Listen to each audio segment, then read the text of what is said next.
मैं किशन एक बार पुनः आपके इस प्यारे से education channel target point fill study में आपका स्वागत करता हूँ। आज कक्षा 12 का एक चैप्टर है, चैप्टर नंबर 5, सांतत्य व अवकलनीयता। ठीक है, यहाँ पे मैं आपसे जो पहला टॉपिक आएगा वो आपका होगा सांतत्य। कैसे होता है, क्या होता है, वो सारी चीजों का थोड़ा सा फील लेके चले, उस बात को समझ लें क्या होते हैं। एक कोई फलन होगा तो उस फलन को हम सांतत्य कब कहेंगे, यानी सतत कब कहेंगे ना, सतत कब होगा, कब असतत होगा, ये सारी चीजों पर हम डिस्कशन करने वाले। तो सतत क्या होता है उस बात को समझने से पहले उस बात को समझ लीजिए। अच्छा, सतत क्या होता है? जैसे मैं कह दूं कि कोई फलन हमारे पास f(x) है, वो x बराबर a, यानी इस पॉइंट पे कह रहा है सतत है, इस पॉइंट पे कह रहा है सतत है। तो सतत का मतलब यूं कुछ ऐसा समझ लीजिए, यानी इसका ग्राफ क्या होगा, बिना पेन उठाए इस तरीके से आगे बढ़ेगा, यानी यह कहीं ब्रेक नहीं होगा, किसी भी पॉइंट पर यह ब्रेक नहीं होगा। तो ये कंडीशन तो हो गई सतत के लिए ना। यही क्या होता, ये असतत होता ना, असतत होता तो यहां से इस बात को समझते, ये इस तरीके से आगे जाता, यहां टूटा, फिर यहीं से यह आगे जाता, यहां टूटा। तो ये आपका कैसा फलन है, यहां पे बातें समझ में आ रही कि इस पॉइंट पे ये फलन क्या हो गया, f(x) टूट गया है ना। यानी जिसका ग्राफ हमें पेन उठा के बनाना पड़ा वो क्या हो जाएगा, हमारा असतत, वो हमारा क्या हो जाएगा, असतत। ऐसे बात समझ लें, जैसे कोई फलन है और उस फलन में कोई वैल्यू दे दिया, जैसे x बराबर a, और उसको हम हल करके, अब वो वैल्यू जैसे, वो फलन जैसा भी हो, बीजगणितीय हो ना, ट्रिग्नोमेट्रिकल हो, जैसा भी हो ना, तो वहां पे उसमें कह रहा है x बराबर a पर सतत है। तो x बराबर a का मतलब x की वैल्यू हमने रखा, तरह तरह की वैल्यू रखी, और वो पूरी तरीके से वो क्या हो रहा है, एक कंटिन्यूटी बना के चल रहा है, एक रेशियो, एक क्या कर रहा है, एक तरीके से सिमिलर वे में चला जा रहा है, कहीं ब्रेक नहीं हो रहा है, तो उसे कहते हैं सतत, इसे कहते हैं सतत। और देखिए यहाँ पे क्या हुआ है कि ये टूटा है, इस पॉइंट पे आके टूटा है, इस वाले पॉइंट पे आके टूटा है, x के इस मान पे टूटा है, फिर x के इस मान पे टूटा है, फिर x के इस मान पे टूटा है। तो ये क्या है, आपका असतत है, ये आपका क्या है, असतत। ये आपका क्या हो गया, सतत। कोई फलन हमको दे दिया f(x) और f(x) बराबर f(x) कह रहा है और f(x) कह रहा है x बराबर a पे सतत है, तो सतत होगा तो कुछ ऐसा। तो सतत का मतलब यही कि इस तरीके का, असतत का मतलब यह, यानी यह इस वाले वैल्यू पे पूरी तरीके से परिभाषित है। और यह परिभाषित हम कुछ इस तरीके से करते हैं जिसमें हम लिमिट का प्रयोग करते हैं। तो कक्षा 11 की एक छोटी सी टॉपिक है लिमिट, उस लिमिट के कॉन्सेप्ट को भी मैं आपको बताता हूं, फिर उसके बाद हम आपसे बातें करेंगे कि सतत कैसे हम लोग प्रूव करते हैं। सतत के लिए जो शर्तें होती है वो यह होती है कि जिस बिंदु पे हमें चेक करना है कि सतत है कि सतत नहीं है, उस बिंदु पे उसका मान यदि लिमिट के ना, यदि सीमा के बाएं पक्ष से ना, इस तरीके से बाएं पक्ष की सीमा और दाएं पक्ष की सीमा के बराबर होता है ना, ये तीनों, यदि तीनों में से ये तीनों यदि आपस में बराबर है तो सतत होगा, और एक भी बराबर नहीं हुआ, यानी इनमें से यदि ये दोनों बराबर, ये बराबर नहीं हुआ, तो यह सतत नहीं होगा। यानी कुछ तब उसका, उस फंक्शन का ग्राफ कुछ ऐसा होगा, यदि तीनों बराबर है तो उस फंक्शन का ग्राफ कैसा होगा, ऐसा होगा। तो ये आपका शर्त होता है। तो इन सब चीजों पर भी मैं आपसे बातें कर रहा हूं। तो लिमिट की पहले कुछ बेसिक चीजें आपको रिवीजन करा रहा, सवाल लगाना है, लिमिट की सहायता से ही, लिमिट ही हम यूज करते हैं सतत दिखाने के लिए। तो उस चीज को पहले पकड़ लेते हैं, लिमिट की चीजों को, और कैसे सवाल को हल करते हैं उस प्रोसीजर को बारी बारी लिख ले, तो फिर उस पे आपसे बातें करेंगे। जैसे मान लीजिए कोई फलन f(x) है, मान लीजिए कोई फलन fx है, ये फलन है, इनकी हमें सीमा निकालनी है, इनकी हमें क्या निकालनी है, सीमा निकालनी है। सीमा निकालनी है x बराबर a पर, x बराबर a पर ना, x बराबर a पर हमें सीमा निकालनी है। तो अब इस कंडीशन पे हमें सीमा इनकी निकालनी है, तो लिमिट की कंडीशन पे हमने आपसे बात भी किया है ना कि लिमिट की आवश्यकता अपरिभाषित न हो, इसलिए हमें दो तरफ से आना पड़ता है। एक कहां से आना होता है, लेफ्ट हैंड साइड से जाना होता है, और एक कहां से आना होता है, राइट हैंड साइड से। तो यहां से ये माइनस वाले टर्म होंगे, ये कैसे टर्म होंगे, प्लस वाले टर्म होंगे। तो यहां से हो जाता है हमारा राइट हैंड लिमिट हो जाता है, और यहां जब यहां से आते हैं तो राइट हैंड लिमिट हो जाता है, यहां से जाते हैं तो ये होता है लेफ्ट हैंड लिमिट हो जाता है। तो ये सब सारी चीजें, तो लिमिट कैसे निकालना होता है, तो लिमिट यदि निकालना है तो सबसे पहले हम लेफ्ट हैंड लिमिट की बात कर लें। तो लेफ्ट हैंड लिमिट कुछ ऐसा निकालते हैं कि इधर से जाते हैं तो फंक्शन हमारा fx है, तो यहाँ लिखते हैं लिमिट LIM ना, limit x tends to a negative, x a पे चेक करना है, फंक्शन ऑफ fx ये हो गया। कुछ अभी ऐसा कि यदि मैं इसको ऐसा पुट कर लूं कि माना x बराबर a माइनस एच, ऐसा मान लिया, a माइनस क्या हो गया h, तो यहाँ पे क्या हो जाएगा, x की वैल्यू a पे चेक करना है, तो a बराबर a, ये माना हूं मैंने माना है, तो a माइनस एच, तो यहाँ हो जाएगा h इक्वल टू 0। तो इसी को हम ऐसा लिख देते थे कि यदि x बराबर a माइनस एच होगा तो h इक्वल टू क्या हो जाएगा, 0। तब लिमिट हमारी हो जाएगी, तब लिमिट हमारी क्या हो जाएगी, h टेंड्स टू 0, और f x की जगह क्या हो जाएगा, a माइनस एच। तो इस फंडे को भी आप दिमाग में रखिए ना, ये छोटी छोटी बातें, इन सब चीजों का यूज करना है। मैं आपको याद दिला रहा, रिवीजन करा रहा, इनका यूज करना है, क्योंकि अभी मैं जब सतत दिखाऊंगा तो सतत की कंडीशन पे उस लिमिट का मान, फिर उसके बाद बाएं पक्ष की सीमा और दाएं पक्ष की सीमा निकाल के सभी बराबर आते हैं, तभी हम कहते हैं सतत है, यानी लिमिट का ही लेना देना है, इस बात को ध्यान में रखिएगा। अब राइट हैंड लिमिट की मैं आपसे बातें कर लूं, तो राइट हैंड लिमिट में हम लोग का क्या आ जाएगा, लिमिट x टेंड्स टू, यहाँ पॉजिटिव हो जाता था ये fx, तो इस कंडीशन पे हमने माना x equal to a plus क्या मान लिया है h, जहां ये हमने माना है तो यहाँ हो जाएगा a equal to a plus क्या हो जाएगा h, तो h इक्वल टू क्या हो जाएगा 0। तो ये कंडीशन हो जाएगी। यदि मैं यहाँ पे ये रखूं तो ये आपका लिख सकता हूँ, इसी को limit x tends to a positive, fx को हम लिख सकते हैं लिमिट h टेंड्स टू 0, और यहाँ क्या हो जाएगा f a प्लस कितना हो जाएगा h। तो ये सारी चीजें ना, तो लिमिट का ये फंडा आप दिमाग में रखिएगा।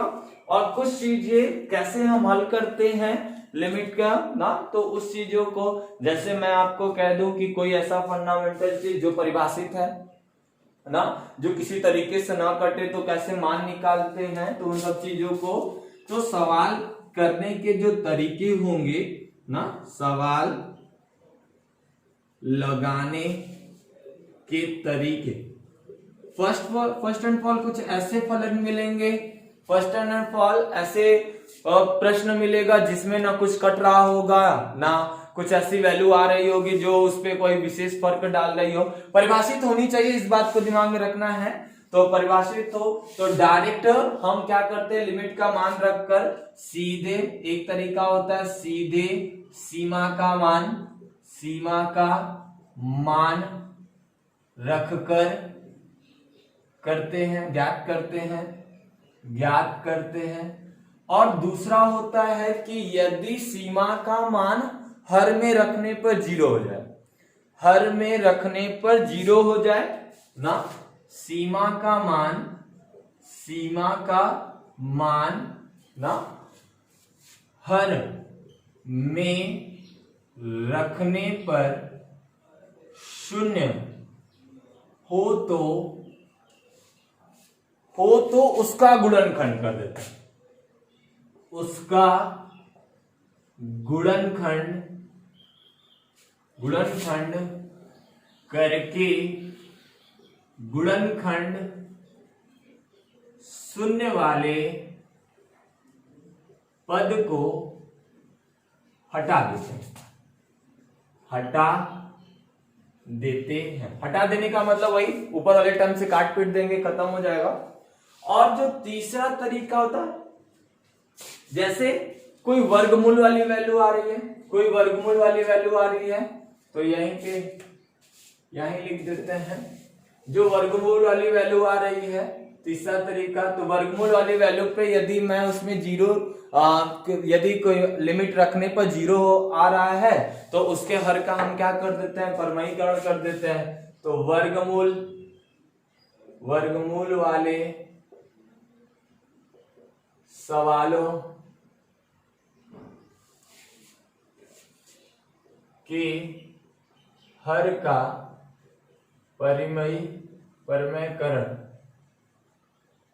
करके ज्ञात करते हैं। एक तरीका ये भी होता है। बात समझ, जब रखेंगे वर्गमूल में और वो 0 आ जाए ना, अपरिभाषित हो जाए, तो उस कंडीशन में परमयीकरण कर देते हैं। चौथा होता है लेफ्ट हैंड लिमिट और राइट हैंड लिमिट ज्ञात करके सवाल को पूर्ण करते हैं। सवाल ना ज्ञात करके सवाल को पूरा करते हैं ना। ये 4 प्रोसीजर है इस तरीके से। एक आता है एल हॉस्पिटल रूल, तो वो अभी आप पे नहीं है। इंटीग्रेशन आफ्टर इंटीग्रेशन बड़े पैमाने पे वो है, तो वो सब चीजों को दिमाग में रखिएगा। तो वो सारी चीजें आना है। तो लिमिट का एक छोटा सा फंडा मैंने आपको दिया कि यदि इस तरीके से फलन है उसका x बराबर a पर, तो उसका लेफ्ट हैंड लिमिट, तो ये फंडामेंटल चीज दिमाग में रखिए कि ये होगा, यहां से ये चीजें आनी है, राइट हैंड लिमिट हमारा यहां से ये आना है। सवाल लगाने के तरीके में कुछ ऐसे सवाल आएंगे जैसे सीधा सीधा, जैसे मैं आपसे कह दूं कि fx बराबर हमसे कह दिया 5x + 3, ऐसे कोई क्वेश्चन। अब इसमें क्या कटेगा पिटेगा, कुछ कटेगा पिटेगा? जब कुछ कटेगा पिटेगा नहीं तो डायरेक्ट वैल्यू रखेंगे और डायरेक्ट वैल्यू करके निकालेंगे। तो ये हो गया सीधे सीधे सीमा का मान रखकर, जिसपे कह रहा है हम उसका मान रख के निकालते हैं।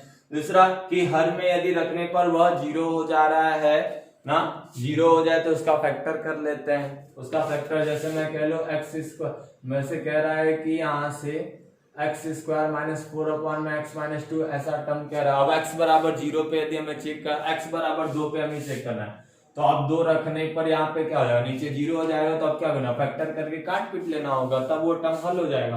वैसे ही वर्गमूल वाले, तो जैसे वर्गमूल वाले टर्म है तो इस कंडीशन पे हम क्या करते हैं, हर का परमयीकरण कर देते हैं। ये सब छोटी छोटी प्रोसीजर है। और एक होता है लेफ्ट हैंड और राइट हैंड लिमिट ज्ञात करके हम सवाल को लगाते हैं। तो ये छोटी सी चीजें, ये सब नोट करें पहले, फिर हम सततता की तरफ बढ़ेंगे। ठीक है, सतत की तरफ बढ़ेंगे। ये सब लिमिट का छोटा सा फंडा कक्षा 11 का ना, जो हमने आपको याद दिलाया। अब उसके आगे हम आपके एक्सरसाइज की तरफ बढ़ते हैं। चलिए आगे की तरफ देखते हैं।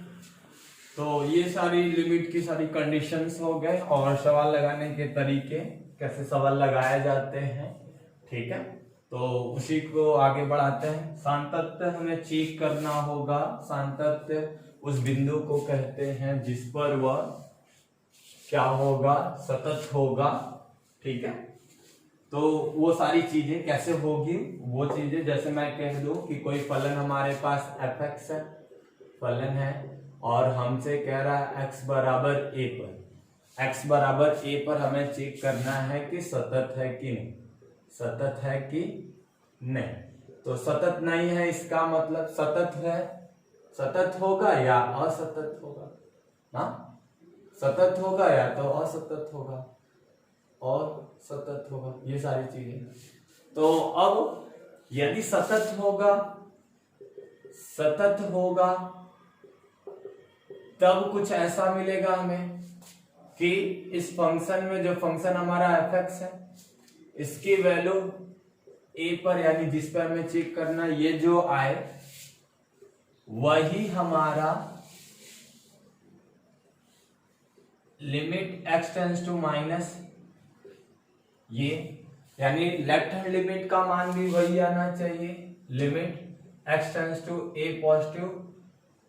राइट हैंड लिमिट का भी मान यही है। यदि तीनों आपस में बराबर है, तीनों आपस में बराबर है तो क्या होगा, सतत होगा। असतत होने की कंडीशन, असतत होने की कंडीशन, असतत होगा तब क्या होगा कि कोई भी दो वैल्यू इसमें से ये नॉट इक्वल टू, जैसे लिमिट x टेंड्स टू, ये भी शर्तें हो सकती है, ठीक है। ये यदि ये आपस में बराबर है तो ये दोनों बराबर, लेकिन ये बराबर नहीं है तो भी यह असतत है। यदि ये बराबर है और ये बराबर नहीं आया तो भी असतत है। तो ये सारी चीज, ये सभी कंडीशंस आपके पास दिमाग में रहने चाहिए ना। यदि ये बराबर हो गया तो यहां से क्या हो जाएगा, यहाँ ये बराबर नहीं है तो ये हो जाएगा limit x tends to a positive, ये हो गया fx। तो ये सारी चीजें दिमाग में आप रख के चलिए कि असतत होगा तो ऐसी चीजें, ऐसी स्थिति उत्पन्न होगी, और सतत होगा तो ऐसी स्थिति उत्पन्न होगी। ये सब चीजें अब एक छोटी छोटी बातें और भी जानते हुए चले कि मान लीजिए हमारे पास कोई दो फलन है, हमारे पास कोई दो फलन है, एक हमारे पास fx है और एक हमारा क्या है gx है। ये दोनों x बराबर c पे सतत है, यह दोनों x बराबर c पर क्या है सतत है। यानी यह दोनों फलन, दो फलन है और दोनों फलन एक बिंदु c पे सतत है।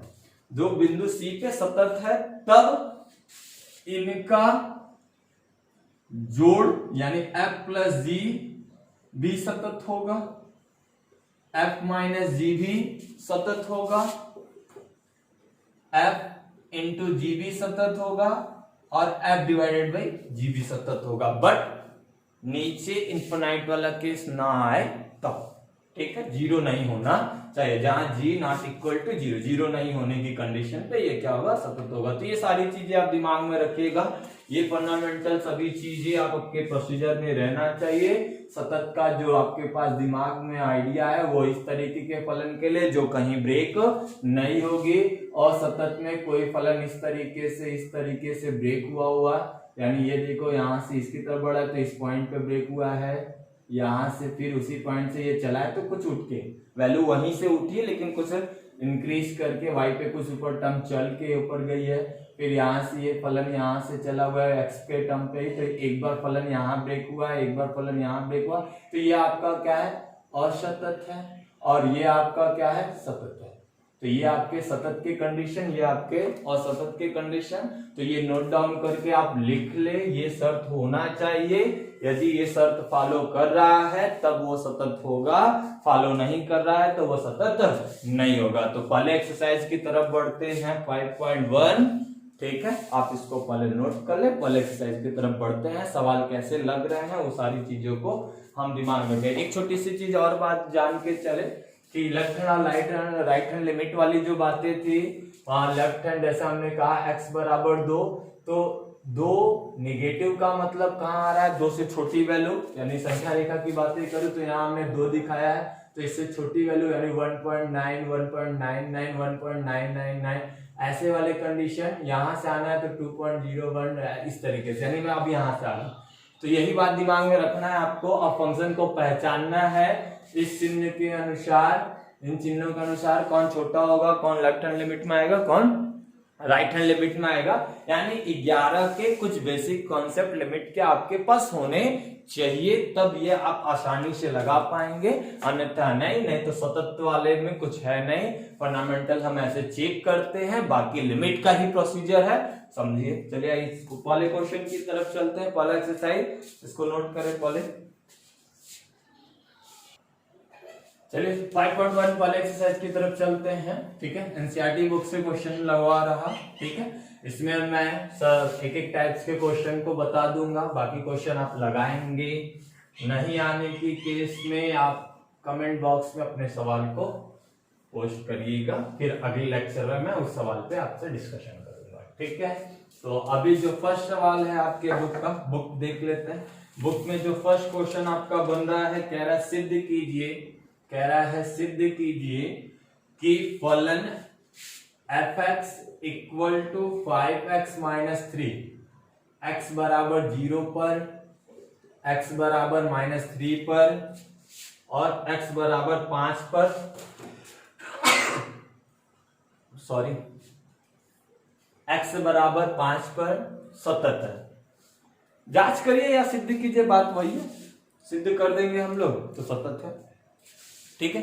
3 पॉइंट का है, एक ही फलन है लेकिन 3 पॉइंट पे, तीनों पॉइंट पे मैं चेक करना है सतत है कि नहीं सतत है। तो सिंपल फॉर्म से अभी चले, यदि मैं इस पे करूं एफ ए की तरह मान निकालो तो यहाँ पे कितना है 0, तो उस कंडीशन पे यहाँ कितना है x, तो ये कितना है 5x माइनस 3। यदि मैं 0 पे चेक करूँ तो 5 इंटू 0 माइनस 3 यानी क्या आना है -3। वैसे ही हम यहाँ पे -3 के लिए चेक कर ले तो 5 गुणे क्या आया -3, और यहाँ पे -3 इक्वल टू -15 -3 इक्वल टू कितना जाना है 18। उस पे चेक कर लेते हैं तो ये आपका हो जाएगा क्या 5 पे चेक करना है तो 5 इंटू 5 -3 यानी 25 -3 इक्वल टू क्या हो जाएगा 22। तो ये चीजें अब तो ये हुआ कि हम क्या निकाले एफ ए निकाले, क्या निकाले एफ ए लिमिट के लेफ्ट हैंड और राइट हैंड लिमिट के बराबर होना चाहिए। तो 0 की केस में आप निकालना हो निकाले, नहीं निकालना मत निकाले। यदि निकालना सीधे सीधे प्रोसीजर से चलना है तो चलिए हम इसको उठा लेते हैं। तो अब यहां से लिमिट तो x टेंड्स टू 0 निगेटिव, ये क्या हो जाएगा हमारा fx। यदि मैं इसको सीधा सीधा ये 0 ऑलरेडी है तो मुझे बदलने का कन्वर्जन का कोई विशेष मतलब तो है नहीं, तो इसलिए यहाँ पे पॉजिटिव निगेटिव का कोई रोल है ही नहीं, सीधा सीधा फंडा रखिएगा। तो लिमिट x टेंड्स टू 0, फलन कितना हमारे पास है 5x माइनस 3, लिमिट रखिए ये कितना आया 3। तो ये आपका क्या है सतत है, ये आपका क्या है सतत है, यानी x बराबर 0, यानी हम लिखेंगे x बराबर 0 पे ये फलन क्या है सतत है। ठीक है, तो x बराबर 0 पर फलन fx 5x माइनस 3 क्या है सतत है। ये सारी चीजें। अब एक बात और, यदि दूसरे वाले को चेक करना सीखे -3 पे, तो यहाँ पे हम लेफ्ट हैंड लिमिट की बात करें तो x टेंड्स टू 3, -3 का निगेटिव है, -3 पे चेक करना है उसका निगेटिव ऑफ fx। इसको हम ऐसा लिख सकते हैं लिमिट, इसको हम डिस्क्राइब करने के लिए यहाँ पे x की जगह लिख सकते हैं x माइनस 3 वाला टर्म। अभी फिलहाल ऐसे सवालों में आपको बहुत यूज नहीं करना है, सीधे सीधे वैल्यू पुट कर लीजिए। तो लेफ्ट हैंड और राइट हैंड यहाँ पे अभी बहुत विशेष यूज नहीं, तो सीधे सीधे वैल्यू रख लीजिए। तो x टेंड्स टू यहाँ हो जाएगा -3, फलन कितना है 5x माइनस 3, तो हो गया लिमिट। अब लिमिट यहाँ वैल्यू रखिए सीधे सीधे, तो 5 गुणे -3 और -3 इक्वल टू क्या हो जाएगा -15 -3 इक्वल टू क्या हो जाएगा 18। तो आखिर वही आना है। ठीक है, तो ये हो गया। अब इसमें दोनों लिमिट है, लेफ्ट हैंड और राइट हैंड लिमिट। अब यहाँ से एक चीज और, तीसरा जो है x टेंड्स टू 5 पे fx, तो यहाँ पे लिमिट, तो यहाँ पे जो fx है वो क्या है हमारे पास x टेंड्स टू 5 कितना है 5x माइनस 3, यानी 5 गुणे 5 माइनस 3, और यहाँ हो गया 25 माइनस 3 इक्वल टू क्या होगा 22। तो ये क्वेश्चन नंबर 1 था ना, ये क्वेश्चन नंबर 1। तीनों पॉइंट पे ये फलन क्या है सतत है, तीनों पॉइंट पे ये फलन क्या है सतत है। तो इस तरीके से हम सब पे बारी बारी बातें कर लेंगे। क्वेश्चन नंबर 2 की तरफ चलते हैं। जो क्वेश्चन नंबर 2 है उसको देख लेते हैं। तो क्वेश्चन नंबर 2 भी कुछ ऐसा ही है, कह रहा है कि x बराबर 3 पे चेक करना है। तो x बराबर 3 पे आप चेक कर लेंगे जैसे इसे आप किए हैं। कह रहा है निम्नलिखित फलनों का, क्वेश्चन नंबर 3, निम्नलिखित फलनों का सातत्य की जांच कीजिए। fx बराबर x माइनस 5 ना, तो ये तो सीधा सीधा हो गया कि बहुपदी व्यंजक है, तो x बराबर 5 x माइनस 5, तो ये सभी रियल वैल्यू पे क्या होगा परिभाषित होगा। इसका जो क्वेश्चन नंबर 2 है वो आप देख ले। तीसरे का क्वेश्चन नंबर बी जो है उसको देख ले समझने के लिए। तो वहां पे बातें क्या कर रहा है, वहां बातें कर रहा है कि fx, तीसरे के बी की बात कर रहा हूं, तो fx इक्वल टू 1 में कह रहा है x माइनस 5। x माइनस 5 का मतलब कह रहा है कि x not equal to 5, x not equal to 5। तो यहां हमें दिखाना है कि x नॉट इक्वल टू, यानी यहाँ क्यों कह रहा है 5 रखने पर यह परिभाषित हो जा रहा है, तो परिभाषित नहीं है, परिभाषित नहीं तो सीधा सीधा आंसर आप ऐसे कर सकते हैं, यानी x बराबर 5 पर, x बराबर 5 पे ये फलन परिभाषित नहीं है, और x belongs to real number, और ये 5 हम उसमें से निकाल लो, यानी इनको छोड़ के सीधा सीधा ऐसे लिख सकते हैं x नॉट इक्वल टू 5, ये बातें कर ना, और x belongs to R real value, x not equal to 5, यानी मैं इसको छोड़ के बाकी टर्म पे ये क्या है, बाकी वास्तविक संख्या पे ये परिभाषित है। 1 रख के, 2 रख के, 3 रख के ये परिभाषित है, यानी अदर रियल नंबर पे यह परिभाषित है। इसका मतलब उस पे वो सतत भी है, इसका मतलब वो उस पे क्या है, सतत भी है। तो कुछ कथन टाइप का लिखना होगा। x लेना, x यहाँ पे कह रहा है x नॉट इक्वल टू 5, पहले से ही बोला है, क्यों कहा है, 5 रख के देखे तो 0 हो जा रहा है, तो 0 होने पर ये अनडिफाइन हो जा रहा है। ऐसा नहीं होना चाहिए, लिमिट में अनडिफाइन रखना ही नहीं है। तो ये यानी 5 को छोड़ के सारे 1 2 3 4 उसके बाद 6 7 8 पे ये क्या होगा, परिभाषित होगा। केवल किस पे नहीं होगा, x नॉट इक्वल टू 5 पे, इसी पे परिभाषित नहीं होगा, बाकी सारे टर्म पे, सारे रियल नंबर पे यह परिभाषित होगा, सारे वास्तविक संख्या पे यह परिभाषित होगा। इसलिए r के सारे टर्म पे यह क्या होगा, सतत होगा। ठीक है, कुछ अच्छे क्वेश्चन की तरफ बढ़ते हैं। जैसे आपका क्वेश्चन नंबर 6 है। ठीक है, क्वेश्चन नंबर 6 में कह रहा है कि fx, ठीक है, जैसे हमें चेक करना है, जो क्वेश्चन नंबर 6 में आपका देख लीजिए, ये आगे आपको चेक करना है बेसिक कॉन्सेप्ट से। तो आपको देखो क्वेश्चन नंबर 6 में क्या कह रहा है। ठीक है, तो क्वेश्चन नंबर 6 में आपसे कहा कि fx इक्वल टू, इसमें दो फलन दे दिया है, क्या है, 2x प्लस 3, और यदि इसकी सीमा भी दिया हुआ है कि x is less than equivalent of 2, और एक फलन दे दिया 2x माइनस 3 यदि कह रहा है x is greater than of 2 से बड़ा। तो हमें चेक करना है f के सभी असांतत्य बिंदु को ज्ञात करना है। ठीक है, तो किस पर यह सतत होगा ये बातें निकाल ले। ठीक है, किस पर यह सतत होगा ये बातें जान लेंगे, बातें समझ में आएगी। यहां देखिए 2 की बातें हो रही है, तो 2 की कंडीशन पे हम लोग पहले लिमिट निकाल लेंगे। लिमिट पकड़ने का तरीका आपको पता ही है कि यदि 2 की बात करें x इक्वल टू 2, तो हम 2 पे बातें कर ले रहे हैं, तो 2 पे इस फलन का मान निकाल रहे हैं। तो अब यहाँ देखिए इसी को आपको पकड़ना है, इक्विवेलेंट का चिन्ह कहाँ है, यहाँ पे, यानी x बराबर 2 पे हमें ये फलन लेना है। x बराबर 2 पे हमें कौन सा फलन, पहले फलन की पहचान ही कर लेते हैं। फलन 2 दिए हुए, तो कब क्या लेना है वो उस बात को जान लेते हैं। x is less than equivalent of 2, यानी x बराबर 2 होगा तब ये फलन होगा। x 2 से छोटा होगा, x 2 से क्या होगा, छोटा होगा, तो भी ये फलन होगा। x 2 से बड़ा होगा तब ये फलन होगा। तो अब एक बात बताइए, यदि x बराबर 2 यहाँ पे हमने लिया, तो x से बड़ा होगा तो यानी राइट हैंड की तरफ होगा। कहाँ होगा, राइट हैंड लिमिट की तरफ होगा। और x छोटा होगा तो ये कहाँ होगा, लेफ्ट हैंड लिमिट की तरफ। ये सब कक्षा 11 की चीजें हैं, बस मैं आपको रिवीजन करा रहा। तो ये राइट हैंड लिमिट की ओर होगा। तो राइट हैंड लिमिट का मतलब क्या, राइट हैंड लिमिट में ये आ रहा है, राइट हैंड लिमिट में आपका जो फंक्शन बन रहा है वो क्या बन रहा है, 2x माइनस 3, और लेफ्ट हैंड लिमिट की तरफ कौन सा फंक्शन बन रहा है हमारा, 2x प्लस 3 ना। तो दोनों फंक्शनों में अलग अलग है। बाकी हमें सततता दिखानी है, सतत है, तो वहां पे आप क्या करो, पहले फंक्शन की वैल्यू नहीं fa निकालना है। तो अब fa का मतलब क्या, 2 पे, तो ये फंक्शन कितना होगा, 2 गुणे 2 प्लस 3, तो ये कितना होगा, 4 प्लस 3 इक्वल टू कितना आया, 7। लेफ्ट हैंड लिमिट की बात कर ले, तो लेफ्ट हैंड लिमिट का मतलब क्या, x tends to 2 negative fx। तो fx को अभी मैं इसको ऐसा भी कर सकता हूं, लिमिट s टेंड्स टू 0, क्या लिख सकते हैं इसको, 2 माइनस h। फलन क्या है हमारा, इस वाले में 2x प्लस 3 है, 2x प्लस क्या है, 3 है। x की केस में फलन ये रहेगा, तो इस केस में हमारा क्या हो जाएगा, लिमिट s टेंड्स टू 0 रखिएगा। लेफ्ट हैंड लिमिट में कौन आ रहा है, यही फलन आ रहा है ना। तो अब यहां से इस पे रखेंगे तो 2 इन ब्रैकेट x की जगह क्या हो जाएगा हमारा, 2 माइनस h माइनस प्लस कितना हो जाएगा, 3। इस बात को समझिएगा।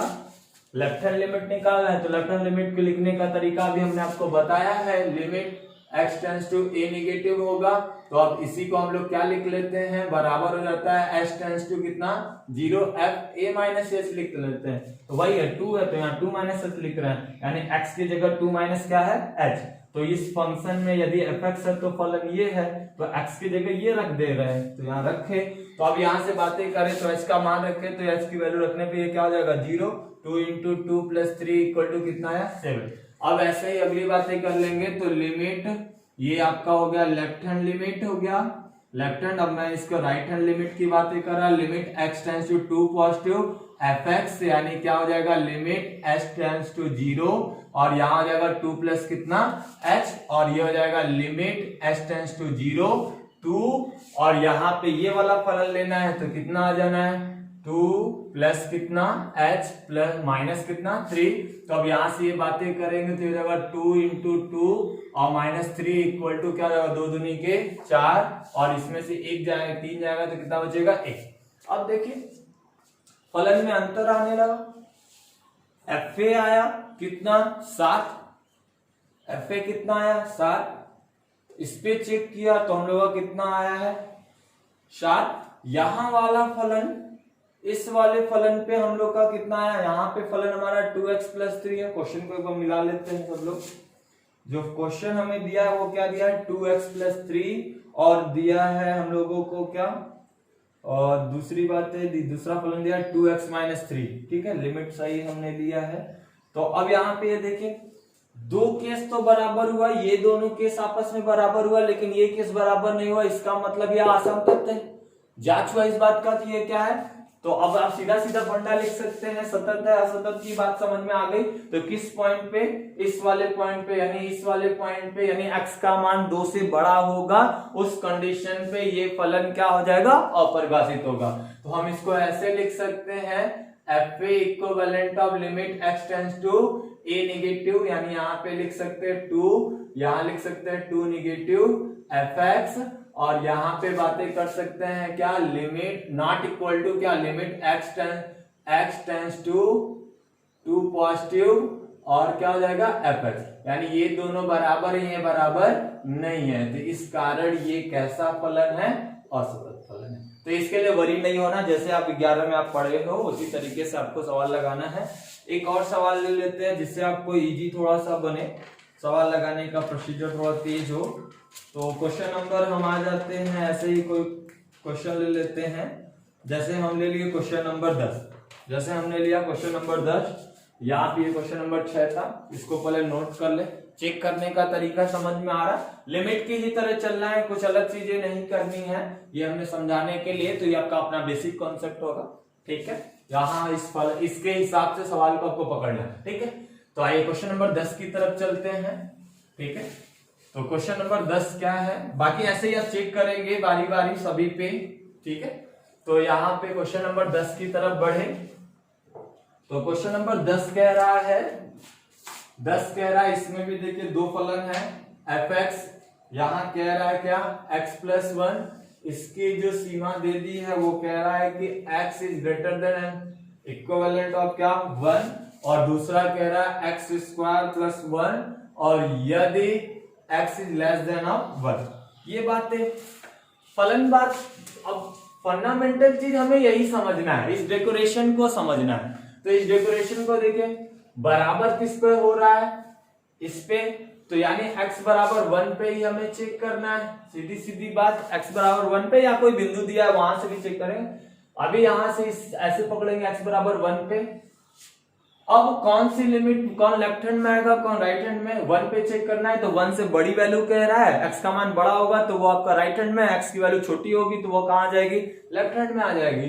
तो यहां से पहले हम इसको तो बराबर फलन पे आया क्या fa, इसका मतलब क्या f1 फलन कितना आएगा, बराबर वाले केस में फलन कौन सा आ रहा है, बराबर वाले केस में फलन आ रहा है x प्लस कितना 1, ये फलन आ रहा है ना। इस वाले केस में fx आ रहा है कितना x प्लस 1, और x is less than of 1 पे, यानी लेस देन ऑफ 1 पे या ग्रेटर देन ऑफ 1 पे भी फलन क्या आ रहा है, इस केस पे जो फलन आ रहा है वो आपका कितना आ रहा है x प्लस 1, और x is less than of 1, इस पे जो फलन आ रहा है वो फलन आपका कितना है x स्क्वायर प्लस 1। ये बातें समझ के चलेगा। तो ये x 1 से बड़ा है, इसका मतलब किस लिमिट में आएगा, राइट हैंड लिमिट में आएगा, और x यहाँ 1 से छोटा है तो इसका मतलब किस लिमिट में आएगा, लेफ्ट हैंड लिमिट में आएगा। ये सब छोटी छोटी बातें ध्यान में रखिएगा। तो यहाँ से हम इसको चेक कर लेते हैं क्योंकि तीनों शर्तों को फॉलो होना चाहिए। तो एफ एक्स इक्वल टू कितना हो जाएगा हमारा x प्लस 1, तो 1 पे हमें चेक करना है, तो 1 प्लस 1 इक्वल टू कितना आ गया 2। तो ये फंडामेंटल चीज है, यहाँ 2 आया। लेफ्ट हैंड लिमिट की बातें कर लूं आपसे, तो लेफ्ट हैंड लिमिट में क्या हो जाएगा, limit x tends to 1 negative, ठीक है, 1 पे चेक करना है फंक्शन। अब यहाँ हो गया लिमिट, यहाँ लिख सकते हैं हम लोग क्या, h टेंड्स टू 0, क्या हो गया 1 माइनस एच। अब यहाँ पे 1 माइनस एच एफ एक्स। अब यहाँ पे फंक्शन कौन सा लेना है, लेफ्ट हैंड में ये फंक्शन है, तो यहाँ पे आपका कितना हो जाएगा 1 माइनस एच का होल स्क्वायर, 1 माइनस एच का होल स्क्वायर प्लस कितना हो जाएगा 1, यहाँ पे एक्स की जगह ये वैल्यू रखा 1 माइनस एच, तो ये करेंगे तो 1 स्क्वायर प्लस क्या हो जाएगा एच स्क्वायर माइनस 2h और प्लस कितना होगा 1, लिमिट रख के चले, लिमिट h टेंड्स टू 0, यहाँ पे हो जाएगा कितना 1 माइनस एच का होल स्क्वायर प्लस 1, और यहां से इसको हल करेंगे तो हो जाएगा limit h tends to 0, 1 square plus h square minus 2h plus 1, तो यहां से आपका क्या हो जाएगा 1 1 2 हो जाएगा, यहाँ पे 0, तो 1 1 प्लस 0 माइनस 0 प्लस कितना 1, यानी कितना आना है 2, यानी कितना आ रहा है 2। तो लेफ्ट हैंड लिमिट की वैल्यू भी कितनी है 2। राइट हैंड लिमिट की वैल्यू यही निकाल देते हैं छोटे में, तो यहाँ राइट हैंड लिमिट की वैल्यू निकाल ले, तो ये आपका हो जाएगा limit x tends to 1 positive, ये हो गया एफ एक्स। तो इस कंडीशन पे हम लिख सकते हैं लिमिट h टेंड्स टू क्या हो जाएगा 0, f 1 प्लस h हो जाएगा। ये लिमिट का फंडा ध्यान में रखिएगा, इसमें कौन सा फंक्शन आ रहा है x प्लस 1, तो यहाँ पर रख लेंगे क्या 1 प्लस लिमिट लगा के, तो लिमिट h टेंड्स टू 0 रखेंगे तो क्या हो जाएगा हमारे पास 1 x प्लस 1 है, तो x की जगह क्या हो जाएगा 1 प्लस h प्लस कितना हो जाएगा 1, तो यहाँ पे रखेंगे तो ये 0, तो 1 प्लस 0 प्लस 1 यानी क्या हो जाएगा 2।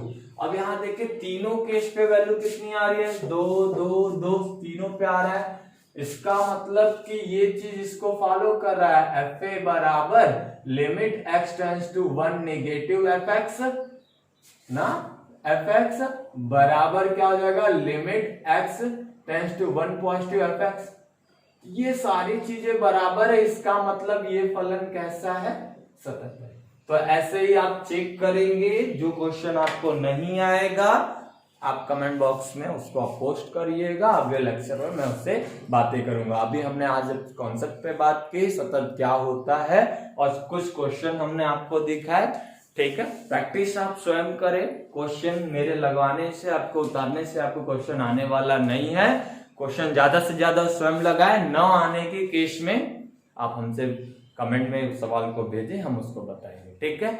मैं बार बार आपसे कह रहा हूं, मैं आपका बस एक हेल्प हूं, ठीक है, मैं आपका बस साइड से एक हेल्प कर रहा हूं, ठीक है, यूट्यूब के माध्यम से मैं आपका हेल्प कर रहा हूं। Thank you, best of luck.